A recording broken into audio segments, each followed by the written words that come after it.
오늘도 어찌어찌 하루가 끝이 났다. 유독 상사에 짜증이 많은 날이었지만 가끔 있는 일이기도 하고 익숙해진 일이기도 해서 스트레스가 심한 날은 아니었다. 출근 때보다는 조금 여유 있는 지하철에 몸을 싣고 돌아올 때면 맞은편에 앉은 사람들의 얼굴을 관찰하곤 한다. 하나같이 피곤에 찌들어 있다. 무표정하게 폰을 들여다보고 있는 사람이 제일 많다. 다들 구두가 조금 낡아 보인다. 창에 비친 내 얼굴을 멍하니 바라본다. 잠시 후 지하철이 다리를 건넌다. 한강 표면에 비친 도시의 불빛이 넘실거린다. 해가 길었던 여름에는 가끔 노을이 지는 걸 볼 수 있었다. 그러나 겨울이 되면 금세 도시에 어둠이 내리고 인공 불빛만이 눈을 어지럽힌다. 습관이 되어서 거의 자동으로 집까지 걸어온다. 중간에 편의점에 들려서 4개 10,000원짜리 맥주를 고른다. 뭔가 안주할 거리가 없나 살펴보다가 문득 집에 어제 먹다 남은 족발이 생각나서 그냥 나온다. 삑삑삑삑 비밀번호를 누르고 현관을 연다. 집안은 언제나처럼 조용하고 어둡다. 나는 이 순간이 가장 쓸쓸하다. 한 발을 현관 안으로 넣으면 천장의 등이 동작을 인식해서 불이 켜진다. 하얗다 못해 푸르스름한 형광불빛을 맞으며 구두를 아무렇게나 벗어놓고 안으로 들어선다. 맥주가 들어있는 까만 비닐봉투를 식탁에 올려두고 겉옷을 벗는다. 그리고 차례대로 양말과 옷을 벗으며 잠시 고민에 빠진다. 씻고 마실까? 마시고 씻을까? 매번 하는 고민이지만 결론은 거의 같다. 씻고 나서 편하게 먹자. 뜨거운 물을 머리부터 맞는다. 피로가 조금 가시는 것 같다. 바깥에서 묻어온 냄새가 쓸려 내려가고 마침내 오늘 하루가 마무리되었다는 실감이 든다. 수건을 목에 걸치고 속옷만 입은 채 얼굴에 로션을 바른다. 잠시 거울을 본다. 왠지 오늘따라 더 늙어 보인다. 피부도 칙칙하고 눈 밑에 기미도 보인다. 식탁에 올려둔 봉투에서 맥주 한 캔을 꺼낸다. 오늘은 필스너 우르켈이다. 어차피 매번 번갈아 이것저것 먹다 보니 그게 그거 같은데 막상 고를 때면 신중해지는 게 우습다. 남은 족발은 전자레인지에 넣고 스마트폰에서 인스타그램을 켠다. 대충 오늘 올라온 사람들의 일상을 본다. 요즘엔 지인들은 거의 뜸하고 온통 모르는 사람들의 모르는 삶만 꽉 차 있다.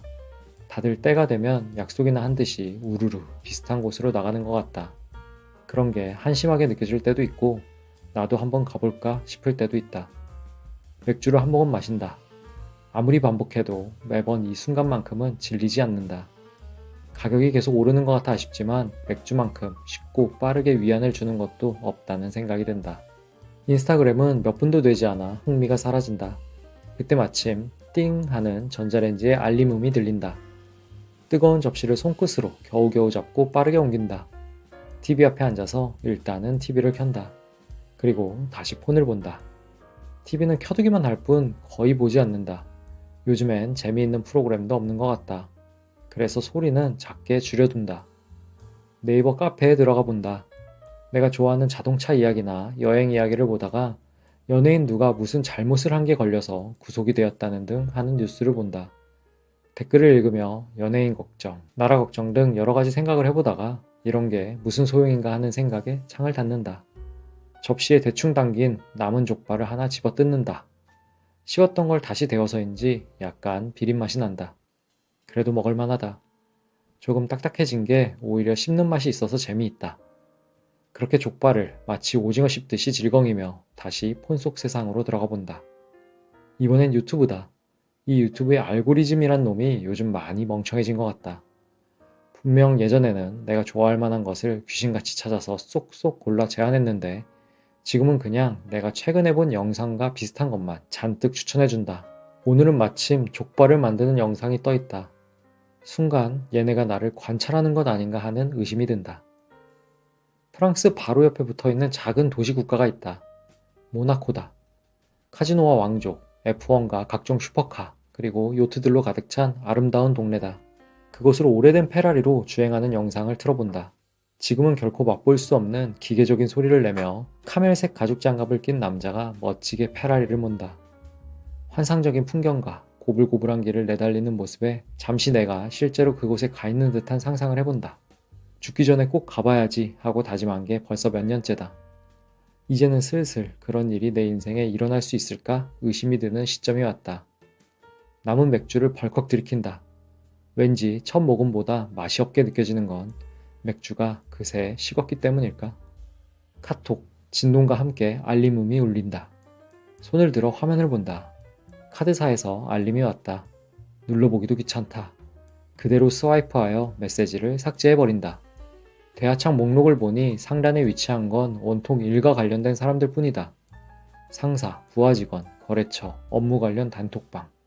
그리고 그 아래 일주일 전에 잠깐 대화했던 고등학생 시절부터 친하게 지낸 친구 하나. 이전에는 그래도 자주 만나서 술도 한잔하고 했는데 이 친구가 결혼을 하고 난 뒤부터는 만남은커녕 늦은 시간 카톡을 하기도 좀 부담스럽다. 그리고 그 아래로도 몇 명의 친구들. 다들 사는 게 힘든 이야기만 하고 동창 단톡방에는 별 쓸데없는 이야기와 답변도 제대로 달리지 않는 말들 뿐이다. 어떤 놈은 주식 이야기, 어떤 놈은 여자 이야기, 어떤 놈은 읽기만 하고 어떤 놈은 읽지도 않는다. 이젠 다들 그러려니 한다. 그리고 그 아래로 어머니. 명절이나 생일 같은 모임이 꼭 필요할 때 아니고선 안부도 거의 묻지 않는다. 전화는 해도 카톡은 자주 하기가 어색하다. 뻔히 후회할 게 보이는데도 잘 고쳐지지 않는다. 심지어 그런 생각을 하는 지금도 쉽게 손이 나가질 않는다. 나는 외롭다. 갑자기 외롭다. 스스로에게 거짓말을 하는 것도 지쳤다. 거짓 위로와 희망을 갖는 것도 지겹다. 집에서 마시는 맥주가 달콤하다가도 씁쓸하다. 소리를 줄여놓은 TV에서 웃고 떠드는 연예인들. 아는 사람이라고 착각하기 쉽지만 사실은 나와는 전혀 관계없는 모르는 사람들의 이야기는 이제 더 이상 보고 싶지 않다. 나가고 싶다. 아직 9시다. 편한 차림으로 동네 맥주집에서 마른 안주 하나 시켜두고 시원한 생맥주를 마시고 싶다. 그리고 그런 나의 맞은편에 누군가 나와 똑같은 마음으로 편하게 나온 사람이 앉아 있었으면 좋겠다. 서로 말을 많이 안 해도 좋다. 시시껄렁한 이야기도 괜찮다. 너무 짙고 깊어지는 거는 피하고 싶다. 소주는 그래서 싫다.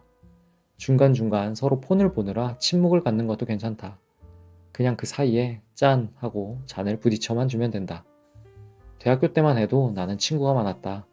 아마 지금 내가 그때와 같은 사교성과 에너지가 있었다면 카톡에 메시지가 수십 건은 와 있을 것이다. 여기저기 술자리에 불려다닐 것이다. 하지만 나는 깨달았다. 내가 사람을 그렇게 좋아하지 않는다는 것을. 관계가 너무나도 허무하다는 것을. 진심은 주기도 어렵고 받기도 어려운데 반면에 왜곡되고 오해받는 것은 훨씬 쉬운 일이라는 것을. 내 진심을 증명하는 것에 지쳤다. 알아주길 바라는 마음도 포기했다. 타인은 지옥이라는 말에 동감해버리고 말았다. 그럼에도 불구하고 나는 외롭다. 나도 혼자서 멋들어지게 살고 싶다. 쿨하고 당당하고 싶다.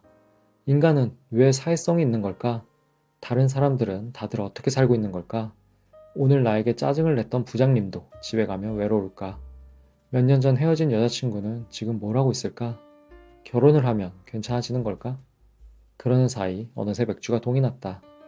뚜둑하는 소리를 내며 자리에서 일어나 맥주캔은 재활용 바구니에 빈 접시는 싱크대에 넣어둔다. 머리가 조금 멍하고 눈꺼풀이 무겁다. 잠들기는 싫지만 눕고는 싶어서 침대를 향한다. 몸을 눕히자마자 편안함이 몰려온다. 역시 침대가 최고라는 생각이 든다. 약간 빨려가는 듯한 기분 좋은 포근함이 끝내준다.